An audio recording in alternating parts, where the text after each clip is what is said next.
Welcome back, Southside Sippers. I'm John. I am Kaya. We are blowing Heaven Hill, Old Fitz, blind. Blind. Thanks to my guy Wayne over at 7th and 70. He was able to get me a couple bottles. I've got an 8-year and a 10-year, and then we've got a bottom shelfer. This is the 8-year. This is the 10-year. Hard to find for those that didn't know. I didn't know until we sat down. Hard to find. And then this, you said, was bottom shelf. Find it just about anywhere. I think so. What are the proofs on these? Are they about the Those same? are bottle and bond. The 8 and the 10 are bottled and bond. So this is 100 proof. Yep, bottle and bond. What's this one? That's, I think, 80 proof.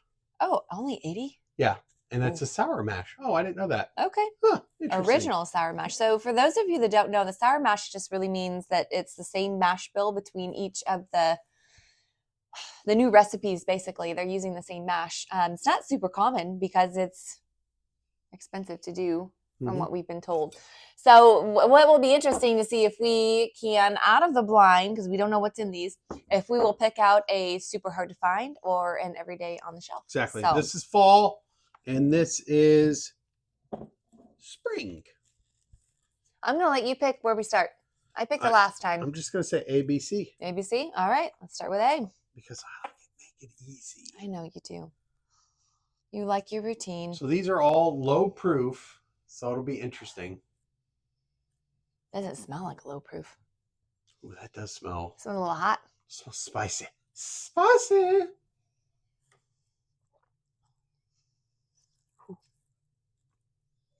It's a little grabby. Not a super great mouthfeel, a little bit burny. A little sweet. You know, I almost got like a licorice. Did you really? I feel like it was licoricey. Okay. I don't know if that's a word, but I want to make it. Well, I'm picking up something, trademark. to be honest, but I can't place it. Maybe licorice. It doesn't have a bad, like that. I was expecting a really heavy oak finish based on what I was getting out of the middle of that, but I don't really get a heavy oak finish. I get like a licorice oaky licorice.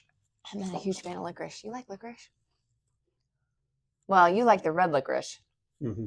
The red vines, Twizzlers. Yeah. I don't know that I get that kind. I get, if anything, I get a little black licorice on that. Yeah, I do. A little sugar. Maybe a little plum. Is that plum? Something fruity. I didn't get plum. I didn't get smells stone just fruit. Hot. Oh my goodness. All right. Are we moving on to B? You and that stone fruit. I'm never going to let it live it down. Now this smells a little sweeter. This smells a little bit more like brown sugar. And a little peach. What is that? Oh. Take another sniff. It smells good. It smells like bourbon.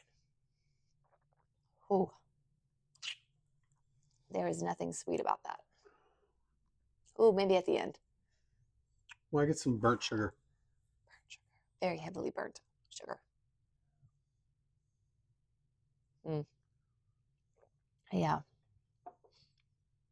Oh, no, second sip was a little better. Opened up a little bit. I would say if I had to guess, B was probably a little higher proof than A.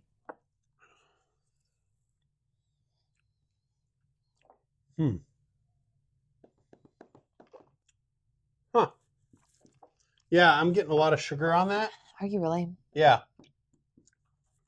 Oh, that's like, it's really coated the mouth. Mm-hmm. That's interesting. It's a lot going on in there. I mean, it's not super complex, but I get a lot. More complex compared to A. I get a lot like coating my mouth. Do you? Good mouthfeel. Ish. Meh. Oh man. Meh. I'm worried. Why? Because I used to love Old Fitz, and now I don't know if I do now. Well, I think that over time your palate and things change. Maybe you become a little more sophisticated. Less sophisticated? One of the two. Does this look like a sophisticated adult person? Male?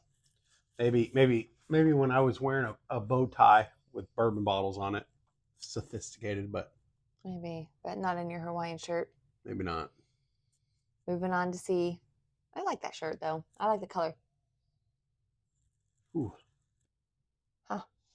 What is that? Now, to me, that's more brown sugar.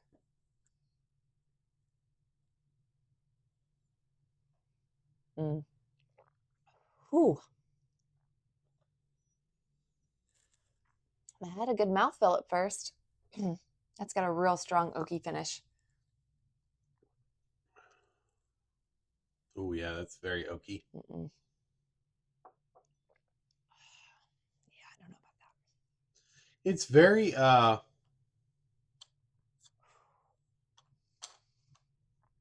there's not a lot, like, I mean, it's not like Bernie.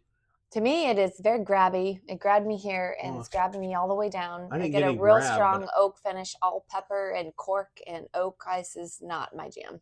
I got a lot of oak, but I didn't get a lot of grab. Mm. It's almost like burning the back of my nose, like that kind of grab. Hmm. Yeah. All right.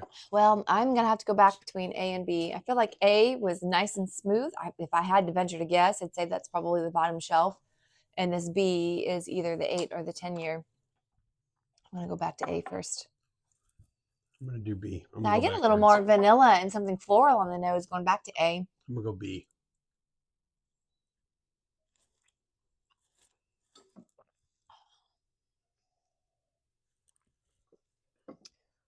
Yeah, that's just nice and light and smooth. Not a whole lot of grab.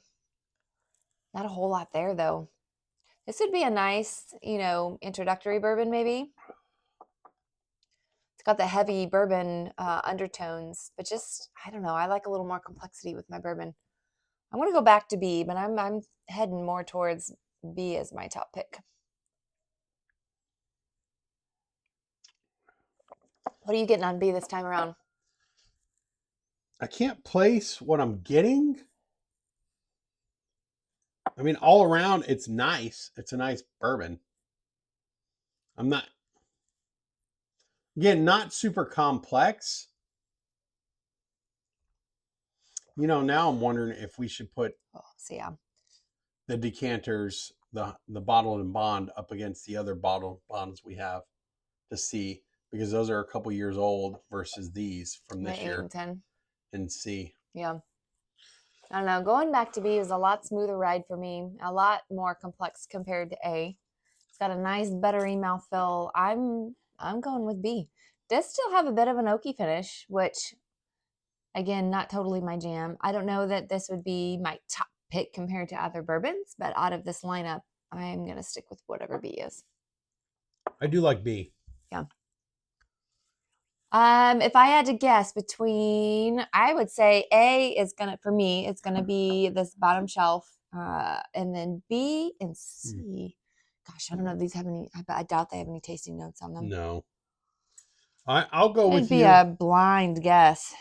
I'm gonna go with you on B first, but I'm gonna say C is my second, and then A is my third. That last sip of A, I got a little funk on it. Yeah. I didn't care for it. Which I will go with you on A being bottom shelf. Bottom shelf. I'm gonna say C is the 10. Okay. And then B is the 8. I was just thinking the same thing. You want to see if we're right? That's my thought. So B, we're picking B. We're picking B, and I think, to be honest, I would pick C as my second pick as well. So let's see what we've got. Bum, bum, bum. A is shelf. Okay. B is spring. Oh, okay. That's the 10-year. 10-year. Of course. C is fall. Okay. First, second, and third choice. Well, we're just really not selling that bottom shelf Old Fitz, are we? Wow. Again, a good introductory bourbon. It's nice and light and smooth. I mean, at 80 proof, you can probably get away with. I thought you said A was going to be your drinking second. A little more. Oh. Nope. I went back to C as my second. Okay. And 10-year was our first pick, and the 8-year was our. So, I mean, in all honesty, if you think about it, the decanter set, bottled and bond, is maybe worth it over the bottom shelf. Bottom shelf. Where did you find these decanters? These bottles are super cool. So, like I said, my guy down at 7th and 70, Wayne, he hooked me up. I believe. How hard are they to find? They're not easy. Great. It's not easy. again, they come out spring, fall, and there might be another release, maybe winter, maybe. I don't think I'm going to get that one. You can get sometimes you can get them at the distillery, but they're not super easy. I haven't gotten them in a couple years. Okay. I don't remember the year I have on the last set that I got. Well, I like your idea of lining up the decanter series. Maybe look for that next. We've got a couple of other ideas rolling. We'd like to try some other bottom shelf, kind of everyday, run-of-the-mill grocery store bourbons up against some of the other harder to find. We keep really wanting to like the everyday bottom shelf kind of. I mean, we really do. We might be bourbon snobs. Are we bourbon snobs? I hope not. I hope not either. You tell us. Do you think we're bourbon snobs? Be kind, please. Also, if you do have an everyday finding at the grocery store bottom shelf-ish type bourbon that you like, please leave it in the remarks if it's something we haven't tried, or maybe we go back to trying it again. You know what? We could do a bottom shelf bourbon lineup and see which one we like the best. That'd be kind of fun. Anyways, feel free to leave comments. Yeah. Like, subscribe. Thanks for watching. Sip responsible, guys. Bye-bye. Damn, the 10-year? Are you kidding me?